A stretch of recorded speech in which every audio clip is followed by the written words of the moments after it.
Oswald was not the only person who took a shot the day JFK got assassinated.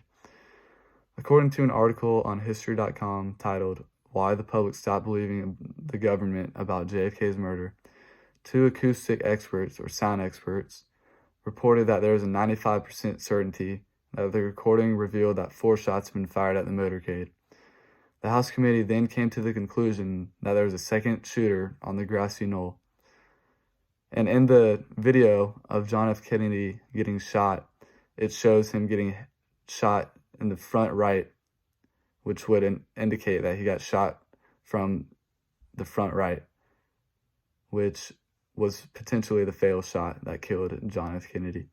So Oswald was obviously involved, but he was not the one who caused the fatal shooting.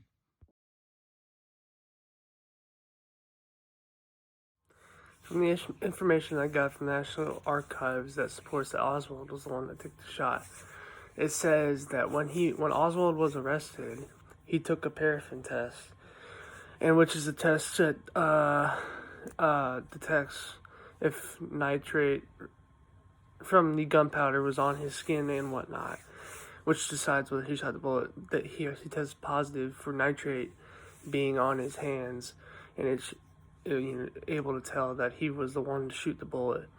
As well as Oswald also used an alias to buy the weapon from a gun store, as well as multiple other people have confirmed that Oswald was the one with the alias to buy the weapon.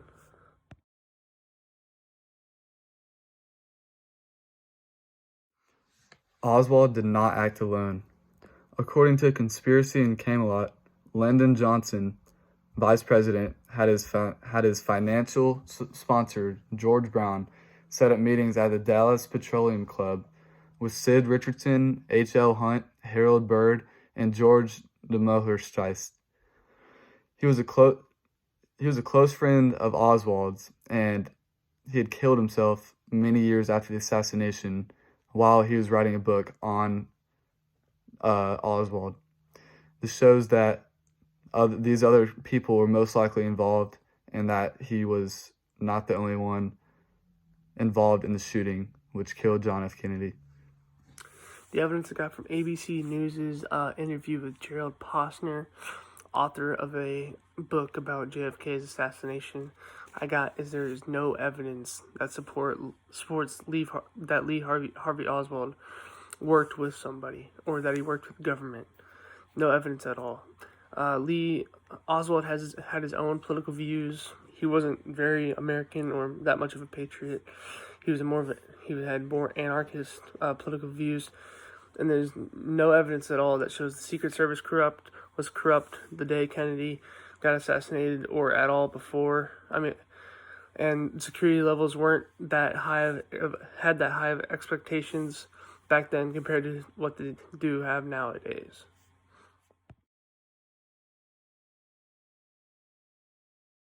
So the magic bullet theory, according to Brad Steiger and Sherry Hansen Steiger, one bullet could not have caused 7 wounds.